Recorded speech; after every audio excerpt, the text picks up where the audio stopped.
الحمد لله رب العالمين والعاقبة للمتقين والصلاة والسلام على سيد الأنبياء والمرسلين وعلى آله وصحبه أجمعين أما بعد فأعوذ بالله من الشيطان الرجيم بسم الله الرحمن الرحيم وما أرسلناك إلا رحمة للعالمين وقال تعالى في مقام آخر وإذ أخذ الله ميثاق النبيين لما آتيتكم من كتاب وحكمة ثم جاءكم رسول مصدق لما معكم لتؤمنن به ولتنصرنه قال أأقررتم وأخذتم على ذلكم إصري قالوا أقررنا قال فاشهدوا وأنا معكم من الشاهدين صدق الله العلي العظيم وقال النبي صلى الله عليه وسلم أنا نبي وآدم بين الماء والطين وقال عليه الصلاة والسلام لا يؤمن أحدكم حتى أكون أحب إليه من والده وولده والناس أجمعين أو كما قال عليه الصلاة والسلام۔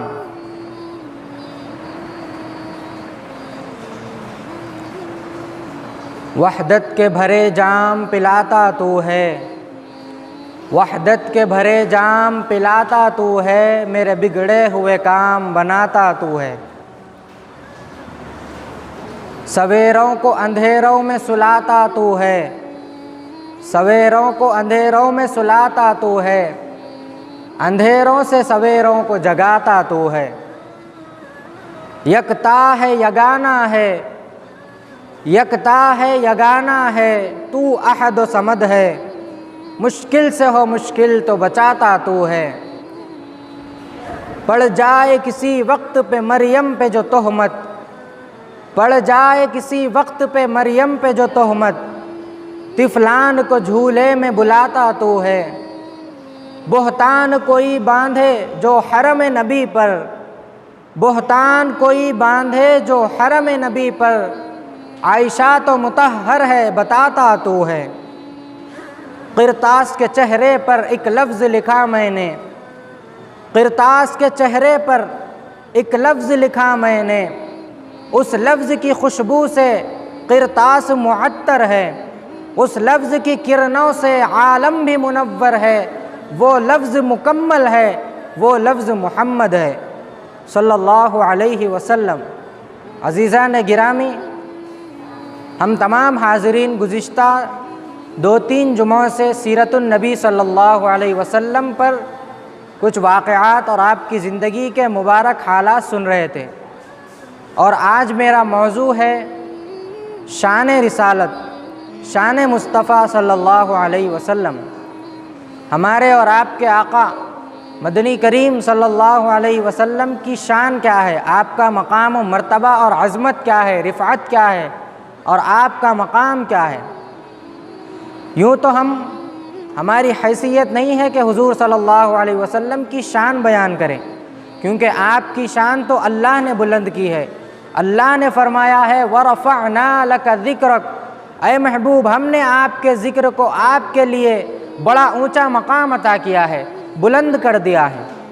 تو اللہ نے اپنے محبوب کے ذکر کو، مقام کو اونچا اور بلندی عطا کی ہے، تو ہم اور آپ اس کو جتنا بیان کریں ہمارے الفاظ ختم ہو جائیں گے، ہماری زندگی ختم ہو جائے گی، لیکن حضور صلی اللہ علیہ وسلم کی شان ختم نہیں ہوگی۔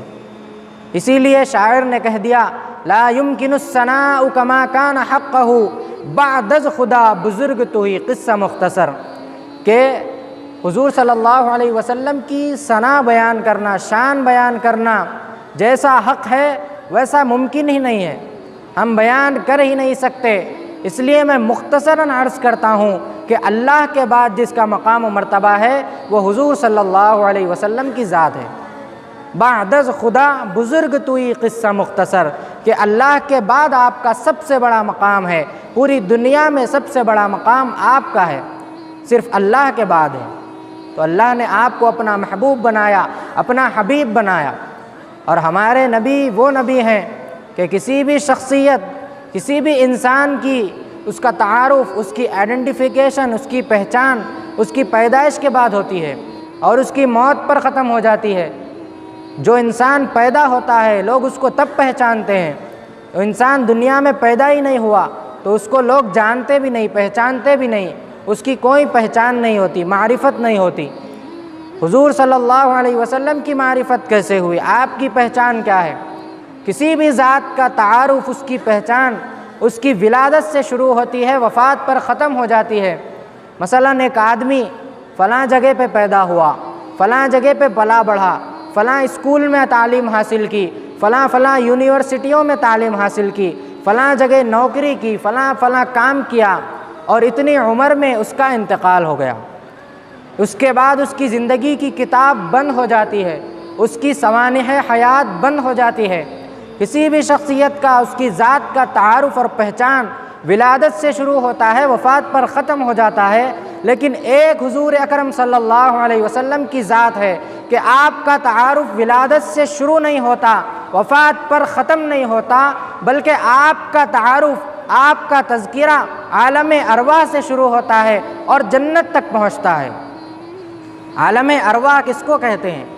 کہ اللہ نے اس دنیا کو بنانے سے پہلے تمام انسانوں کی روحوں کو جمع کیا اور ان سے عہد کیا، ان سے ایگریمنٹ کیا، معاہدہ کیا، الست بربکم، کیا میں تمہارا رب نہیں ہوں؟ تو تمام رہتی آنے والی قیامت تک کی انسانیت کی تمام روحوں نے جواب دیا، بلا اے اللہ آپ ہمارے رب ہیں۔ یہ الگ بات ہے کہ اب دنیا میں آنے کے بعد کوئی کفر میں، کوئی شرک میں مبتلا ہو گیا، کوئی اللہ کو چھوڑ کر، دین اسلام کو چھوڑ کر اللہ کو بھلا دیا، لیکن عالم ارواح میں تمام انسانیت کی روحوں نے اقرار کیا کہ اے اللہ آپ ہمارے رب ہیں۔ اس میں اللہ نے تمام روحوں کو بلایا، لیکن ایک دوسری مرتبہ اللہ نے جلسہ کیا، اس میں تمام انبیاء کرام کی روحوں کو بلایا۔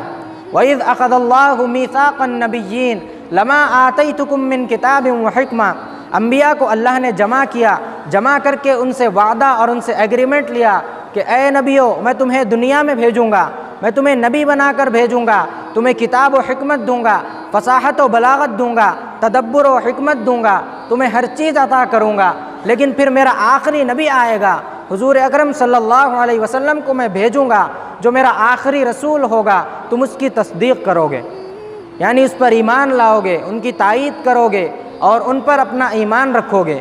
تو تمام نبیوں نے اللہ سے اس وقت بھی عہد کیا تھا۔ تو اللہ کے نبی صلی اللہ علیہ وسلم کا مبارک تذکرہ تو اس وقت سے شروع ہو گیا جبکہ آدم علیہ السلام بھی ابھی نہیں بنے، دنیا تو دور کی بات ہے، آدم علیہ السلام کو بھی اللہ نے نہیں بنایا۔ خود حضور اکرم صلی اللہ علیہ وسلم کا ارشاد مبارک ہے، انا نبی و آدم بین الماء والطین، کہ میرے نبی ہونے کا فیصلہ اللہ نے اس وقت ہی لے لیا تھا کہ آدم علیہ السلام مٹی اور پانی کے درمیان تھے، پتلا بننے والا تھا، اللہ نے اس وقت ہی سے میرے لیے نبی بنانے کا فیصلہ کر لیا تھا، اور آپ ہیں ہی وجہ تخلیق کائنات۔ تو اللہ کے نبی صلی اللہ علیہ وسلم وہ ذات ہیں جن کی آمد سے پہلے، دنیا بننے سے پہلے جن کی تذکرے اور جن کی شان بیان ہونا شروع ہو گئی۔ اور اللہ کے نبی صلی اللہ علیہ وسلم آپ مہمان خصوصی ہیں، تمام نبیوں کے سردار ہیں۔ تو کسی کے ذہن میں سوال ہوگا کہ جب اللہ کے نبی تاجدار انبیاء ہیں، سید الانبیاء ہیں، تو سب سے آخر میں کیوں آئے، سب سے آخر میں تشریف کیوں لائے؟ تو اس کو ہم سمجھیں کہ ایک جلسہ کیا جاتا ہے، ایک کانفرنس کیا جاتا ہے، اس کے اندر ایک بڑے بینر پر بڑے نام کے، بڑے حروف کے ساتھ کسی مہمان خصوصی کا نام لکھا جاتا ہے کہ ان کا خصوصی خطاب ہوگا، یہ مولانا کا خصوصی خطاب ہوگا، لیکن آپ دیکھیں گے کہ وہ مولانا بیان شروع ہونے کے وقت موجود ہی نہیں ہوں گے، بلکہ انتہائی آخری میں جلسے کے اہم وقت پہ وہ تشریف لائیں گے۔ اس سے پہلے تمام لوگ، وہاں کے لوگ جو ہے کوئی قرات پیش کریں گے، کوئی نعت پیش کریں گے، کوئی چھوٹی موٹی تقریر پیش کریں گے اور جلسے کو آگے بڑھاتے رہیں گے۔ تو بالکل اسی طرح اللہ تعالیٰ نے دنیا کو سجایا تو نبیوں کو بھیجتے رہے، ان کو بھیج کر اسلام کی موٹی موٹی تعلیم دیتے رہے، توحید کا پیغام امت کو سناتے رہے، لیکن جب باری آئی سید الانبیاء صلی اللہ علیہ وسلم کی تو اللہ نے کس شان سے انتخاب کیا۔ آج میں آپ کو حضور اقدس صلی اللہ علیہ وسلم کی شان ایک نئے انداز سے سنانا چاہتا ہوں کہ آپ علیہ الصلاۃ والسلام کو جب اللہ نے بھیجنے کا ارادہ کیا، جب دنیا میں بھیجنا چاہا تو ملک ایسا چنا جو انتہائی شاندار، پوری دنیا میں اللہ تعالیٰ چاہے کہیں بھی بھیج سکتے تھے، لیکن پوری دنیا کو چھوڑ کر اللہ نے عرب کا انتخاب کیا، عرب کو سلیکٹ کیا، اس کو منتخب کیا۔ اور عرب کے معنی ہے فصیح و بلیغ، عرب کے لوگ اپنی زبان کے ماہر ہوتے تھے اور اپنے عرب کے تمام دنیا والوں کو علاوہ کو عجمی کہتے تھے، یعنی گونگا، جو عربی زبان نہ جانے وہ اس کو گونگا سمجھتے تھے۔ تو اللہ تعالیٰ نے عجم کے بجائے عرب میں اپنے نبی کو بھیجنے کا انتخاب کیا، کیونکہ اللہ کے نبی بھی فصیح و بلیغ تھے، آپ بھی زبان کے ماہر اور تمام لوگوں میں اعلیٰ زبان رکھنے والے تھے۔ تو یہ تو ملک کا انتخاب ہوا۔ پھر ملک عرب میں اللہ چاہتے تو کسی بھی شہر میں بھیجتے، لیکن اللہ نے شہر ایسا منتخب کیا جس کا نام مکہ ہے، جس کو قرآن میں دوسرا لفظ ذکر کیا گیا، الذی ببکۃ مبارکن۔ مکہ شہر کو بکہ بھی کہا جاتا ہے، جس کا معنی ہے بالکل درمیانی اور وسط جگہ، بالکل سینٹر کی جگہ۔ اور آج ہم اگر معلوم کریں جغرافیائی اعتبار سے، میپ کے اعتبار سے ہم معلوم کریں تو مکہ مکرمہ میں جو کعبۃ اللہ جہاں پر ہے وہ پوری دنیا کی بیچوں بیچ اور سینٹر جگہ ہے، کیونکہ اللہ کے نبی کے ذریعے ساری دنیا میں پیغام پہنچانا تھا، اس اسلام کو پوری دنیا میں عام کرنا تھا۔ اللہ نے مکہ شہر کو منتخب کیا جو ساری دنیا کے درمیانی اور وسط جگہ میں ہے۔ پھر اللہ نے مکہ شہر میں مختلف قبیلے تھے، ان میں بھی انتخاب جو کیا وہ قریش کا کیا، کیونکہ حضرت ابراہیم علیہ السلام کے 40 قبیلے تھے، ان میں ایک قبیلہ تھا قریش، جس کا معنی ہے، قرش کا معنی ہے پختہ اور مضبوط اور سخت۔ تو اللہ تعالیٰ نے اپنے نبی کو قریش کے قبیلے میں بھیجنے کا ارادہ اور انتخاب اس لیے کیا کیونکہ اللہ کے نبی بھی اپنے مشن میں، اپنے اسلام کی دعوت میں سخت اور مضبوط تھے۔ آپ کسی کی بھی تکلیفوں کی وجہ سے اس سے ہٹے نہیں تھے۔ اللہ کے نبی علیہ الصلاۃ والسلام اپنے دعوت کے کام میں مضبوط تھے، اس لیے آپ کو قریش قبیلے میں بھیجنے کا ارادہ کیا۔ پھر قریش کے اندر بھی بہت سارے قبیلے تھے، خاندان تھے، ان میں ایک بنی ہاشم تھا، اور ہاشم کہتے ہیں کہ شوربے کے اندر روٹی کو چور کر اس کو ڈال کر لوگوں کو کھلانے والا۔ تو حضرت ہاشم جو حضور صلی اللہ علیہ وسلم کے پردادا ہیں، وہ حاجیوں کی خدمت کیا کرتے تھے، ان کو اس طرح پکا کر کھلایا کرتے تھے، تو ان کو ہاشم کہا جاتا ہے۔ تو اللہ کے نبی صلی اللہ علیہ وسلم بھی پوری انسانیت کی خدمت کے لیے، ان کو فائدہ پہنچانے کے لیے تشریف لائے، آپ کا انتخاب بنی ہاشم میں کیا۔ پھر بنی ہاشم کے 12 بیٹے تھے، ان کے ہاشم کے 12 بیٹے، لیکن ان تمام کے اندر عبد المطلب کو چنا، آپ کا دادا بنایا، کیونکہ عبد المطلب کعبے کے متولی تھے، کعبے کے ذمہ دار تھے، وہاں کی خدمت میں، وہاں کے کام میں وہ رہتے تھے۔ اللہ کے نبی صلی اللہ علیہ وسلم چونکہ پوری دنیا کے لیے خدمت کرنے والے، امت تک دین پہنچانے والے بن کر آئے، آپ کو حضرت عبد المطلب کی نسل میں بھیجا۔ پھر حضرت عبد المطلب کے بھی 12 بیٹے، کسی کا نام عبد العزیٰ تھا جس کو ابو لہب کہتے ہیں، کسی کا نام عبد المناف تھا جن کو ابو طالب کہتے ہیں، کسی کا نام عبد العزیٰ تھا یعنی بت کا بندہ، کسی کا نام عبد شمس تھا سورج کا بندہ، کسی کا نام عبد حارث تھا کھیتی کا بندہ، اور اس طرح سے بہت سارے نام تھے، لیکن ایک ان کے بیٹے کا نام تھا عبداللہ، اللہ کا بندہ۔ تو اللہ کے نبی صلی اللہ علیہ وسلم کا والد ایسے شخص کو بنایا جن کا نام اللہ کا بندہ تھا، کیونکہ اللہ تعالیٰ اپنے نبی کو اس کا بندہ بنانا چاہتے تھے جو اس کا بیٹا بنانا چاہتے تھے جو اللہ کا بندہ ہو۔ دوسرے تمام ناموں میں شرک جھلکتا تھا، تمام نام شرکیہ تھے، لیکن ایک نام تھا عبداللہ، اللہ کا بندہ، اور اللہ کے نبی بھی توحید کا، ایک اللہ کا پیغام لے کر آنے والے تھے۔ آپ کو حضرت عبداللہ کے گھر بھیجنے کا ارادہ کیا۔ پھر آپ کی والدہ کا بھی قبیلہ ایسا چنا جن کا ابوا قبیلہ تھا، ایک اور قبیلہ تھا شتیبہ، اس کو آپ نے منتخب نہیں کیا، ابوا قبیلے کو اللہ نے منتخب کیا۔ پھر اس کے اندر بہت ساری بیٹیاں تھیں. حضرت آمنہ کی دوسری بھی بہنیں تھیں. کسی کا نام نوا تھا, کسی کا نام حربہ تھا یعنی جنگ والی, اور ایک بیٹی کا نام حضرت آمنہ تھا, امن والی, امانت دار. اللہ کے نبی صلی اللہ علیہ وسلم بھی اس دنیا میں امن کا پیغام, امانت داری کا پیغام لے کر آنے والے تھے.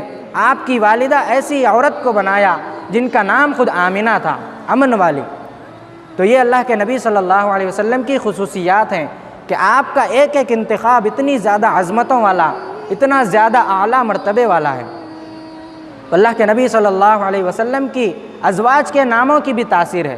سب سے پہلی آپ کی زوجہ حضرت خدیجہ رضی اللہ عنہا, جن کا نام خدیجہ ہے, جس کا معنی ہے حاجیوں کی خدمت کرنے والی. اس نام سے بھی اللہ کے نبی صلی اللہ علیہ وسلم کا مقام و مرتبہ معلوم ہوتا ہے. آپ کے بیٹیوں, آپ کے بیٹوں کے ناموں سے بھی مقام و مرتبہ معلوم ہوتا ہے. تو یہ اللہ کے نبی صلی اللہ علیہ وسلم کی شان و رفعت ہے. اور کسی بھی شخصیت کو, کسی بھی انسان سے کوئی محبت کرتا ہے تو 3 وجہوں سے محبت ہوتی ہے. نمبر 1 اس کی خصلتیں دیکھی جاتی ہے, نمبر 2 اس کا حسن و جمال دیکھا جاتا ہے, اور نمبر 3 اس کا کمال دیکھا جاتا ہے. کسی سے بھی محبت ہو تو ان 3 وجہوں سے ہوتی ہے. نمبر 1 اس کی عادتیں, خصلتیں کیسی ہے, اس کا مزاج کیسا ہے, اس کے اندر کی عادات کیسی ہیں. نمبر 2 اس کی خوبصورتی دیکھی جاتی ہے, کوئی انسان خوبصورت ہے تو اس سے محبت ہوتی ہے. نمبر 3 کمال, کسی کا فن, کسی کے اندر کا ٹیلنٹ دیکھا جاتا ہے, اس کی وجہ سے اس سے محبت ہوتی ہے. لیکن ان 3 زاویوں سے اگر ہمارے اور آپ کے آقا جناب محمد الرسول اللہ صلی اللہ علیہ وسلم کو دیکھا جائے تو آپ کی ذات کامل نہیں بلکہ اکمل ہے, اور آپ کی ان تعریفوں کو بیان کرنا مشکل ہی نہیں, ناممکن ہے.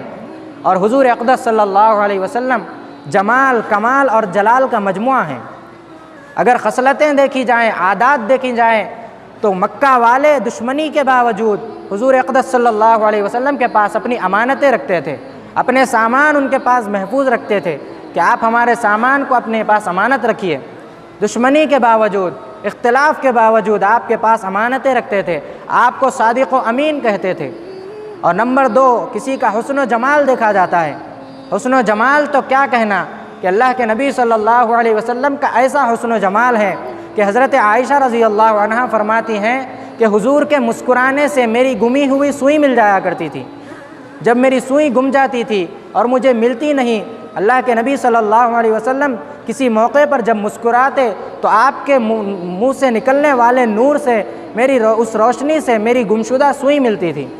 اور اللہ کے نبی صلی اللہ علیہ وسلم کا ایسا حسن و جمال کہ ایک صحابی رات کے وقت میں مسجد نبوی میں آتے ہیں, دیکھا کہ آپ صلی اللہ علیہ وسلم تشریف فرمائے آرام کر رہے ہیں اور اوپر 14ویں رات کا چاند چمک رہا ہے.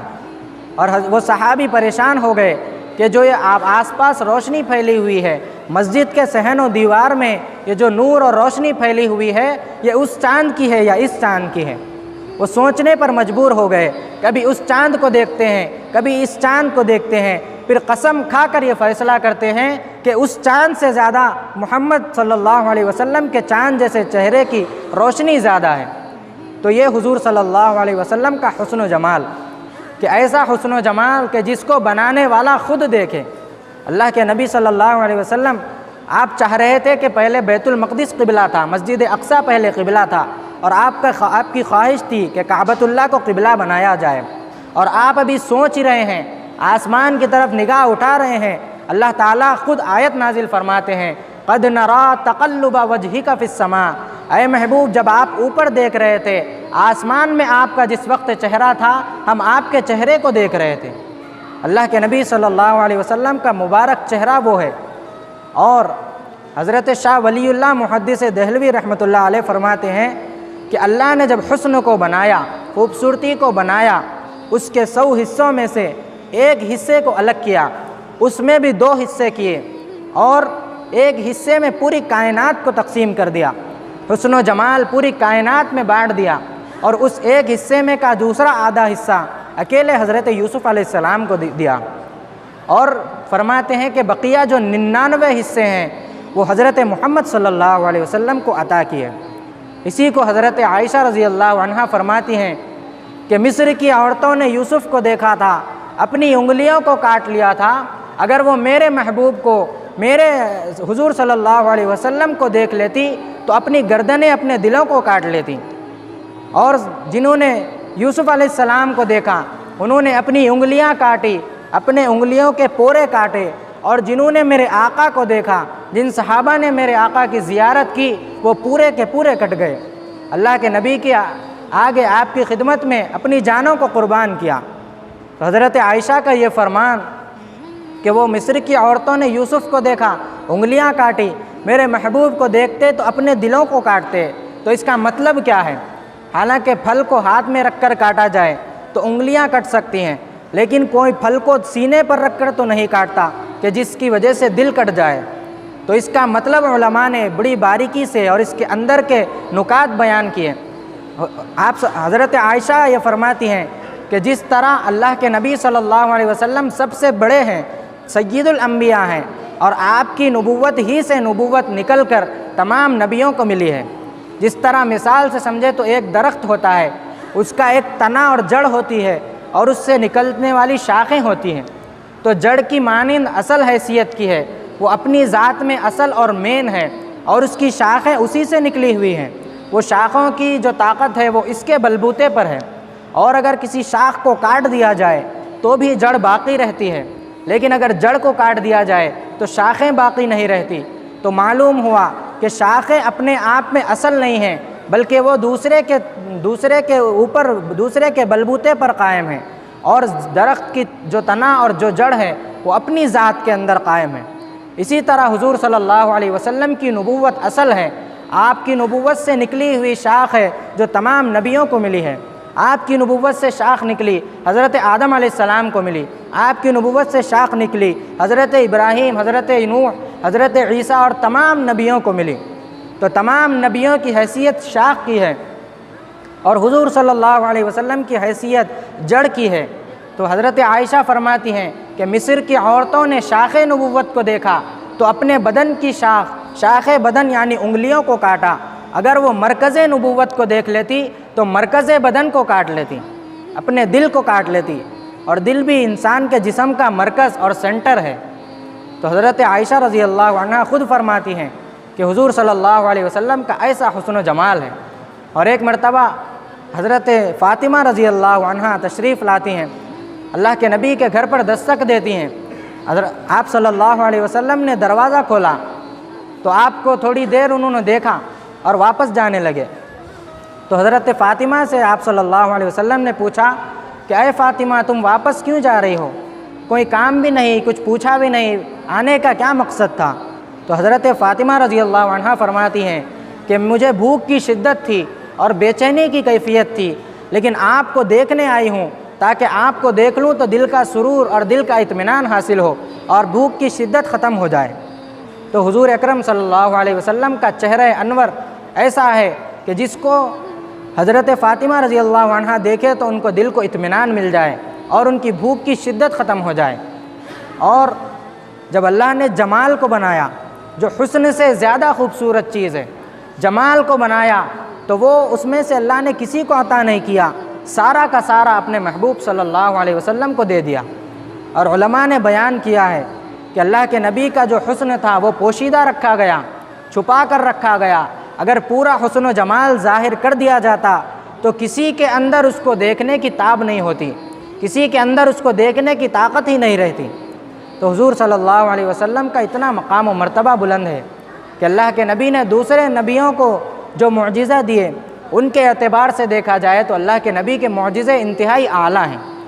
حالانکہ دوسرے نبیوں سے اللہ کے نبی کا تقابل نہیں کیا جائے گا، لیکن بس ان کی فضیلت بیان کر کے اللہ کے نبی کی فضیلت کو بیان کیا جائے گا۔ ایسا نہیں کہ دوسرے نبیوں سے ہم آپ صلی اللہ علیہ وسلم کا تقابل اور کمپٹیشن کریں، اس سے علماء نے بیان منع فرمایا، بلکہ اللہ تعالیٰ نے خود فرمایا تلک الرسل فضلنا بعضهم علی بعض، کہ نبیوں میں اللہ نے ایک کو دوسرے پر فضیلت دی ہے۔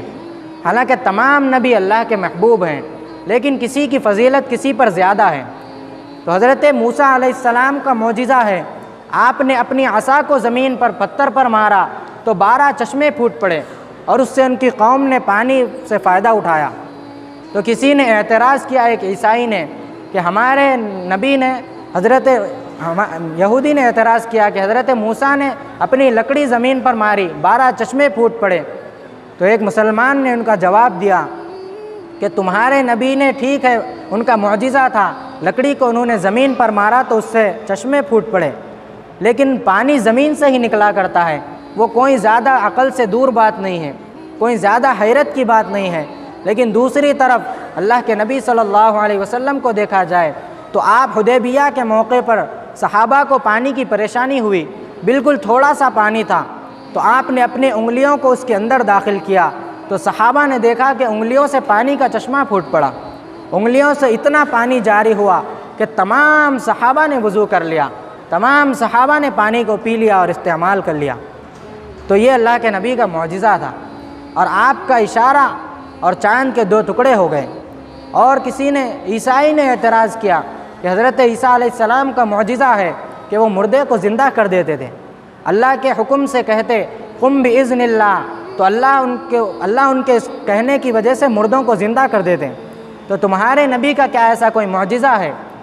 تو جواب دیا گیا کہ مردوں کو زندہ کرنا اتنی زیادہ حیرت کی بات نہیں ہے، کیونکہ اس کے اندر ایک مرتبہ جان آ چکی ہوتی ہے، پھر اس کے اندر سے نکل جاتی ہے، تو جان جب اس کے اندر ایک مرتبہ آئی ہے تو پھر دوبارہ اس کو زندہ کرنا اتنا مشکل نہیں ہے۔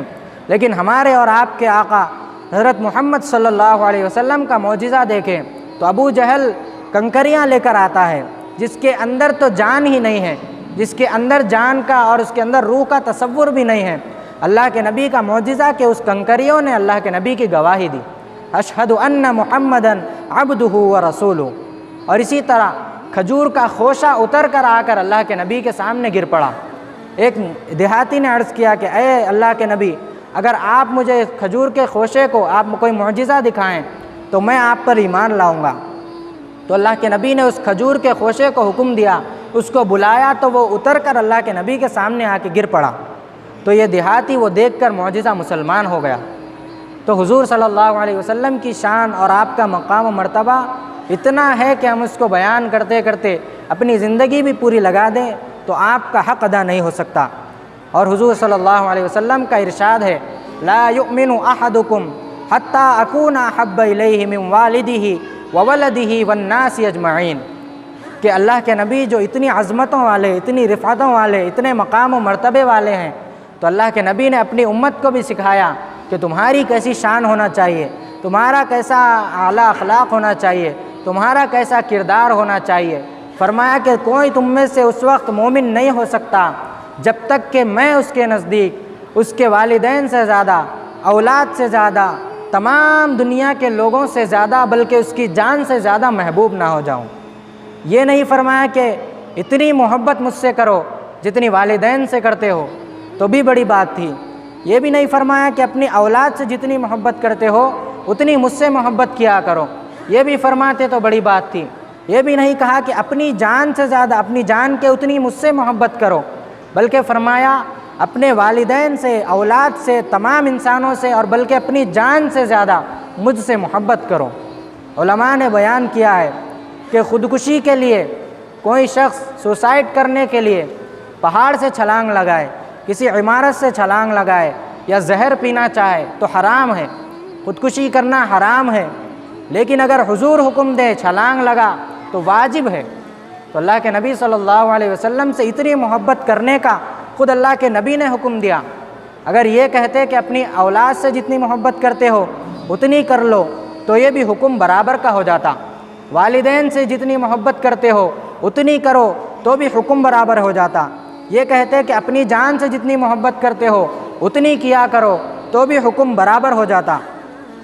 اور پھر کسی وقت پہ موقع آتا، غمی کا، خوشی کا، کسی وقت میں تجارت کا موقع آتا، زندگی کے کسی بھی وقت میں جب شریعت کا موقع آتا، سامنے شریعت کا ایک طرف حکم ہوتا، ایک طرف والدین کی خواہش ہوتی، ایک طرف حضور صلی اللہ علیہ وسلم کی حدیث، آپ کا فرمان، ایک طرف والدین کی خواہش، ایک طرف حضور کی سنت ہے، ایک طرف اولاد کی خواہش ہے، اولاد کی بات ہے، دوسری طرف حضور کی بات ہے، ایک طرف رشتہ داروں کے تقاضے ہیں، رشتہ داروں کی خواہشات ہیں، دوسری طرف حضور کا فرمان ہے۔ اگر حکم برابر ہوتا تو ہم کو اختیار ہو جاتا، چاہے تو رشتہ داروں کی مانیں، چاہے حضور کی مانیں، دونوں کا حکم برابر ہے۔ چاہے والدین کی بات مان لیں، چاہے حضور کی بات مان لیں، دونوں کا حکم برابر ہے۔ چاہے اپنے رشتہ داروں کی بات مان لیں، چاہے حضور کی بات مان لیں، دونوں کا حکم برابر ہے۔ لیکن اللہ کے نبی نے فرمایا کہ ان سب سے زیادہ مجھ سے محبت کرو، اپنی جان سے زیادہ مجھ سے محبت کرو۔ تو معلوم ہو گیا کہ جب رشتہ داروں کی ایک طرف بات ہو، دوسری طرف حضور کا فرمان ہو، تو تمام لوگوں کی خواہشات کو، تمام لوگوں کی باتوں کو ایک طرف رکھ دو اور حضور کی بات پر عمل کرو، حضور کے دامن سے جڑ جاؤ۔ تو ہم حضور صلی اللہ علیہ وسلم سے کتنی محبت کرتے ہیں، کہ ہم میں سے ہر شخص اپنا جائزہ لے کر اپنا احتساب کر سکتا ہے کہ آج ہم خوشی کے موقع پر اپنے رشتہ داروں کی باتوں میں آ کر حضور صلی اللہ علیہ وسلم کے فرمان کو یاد رکھتے ہیں یا نہیں۔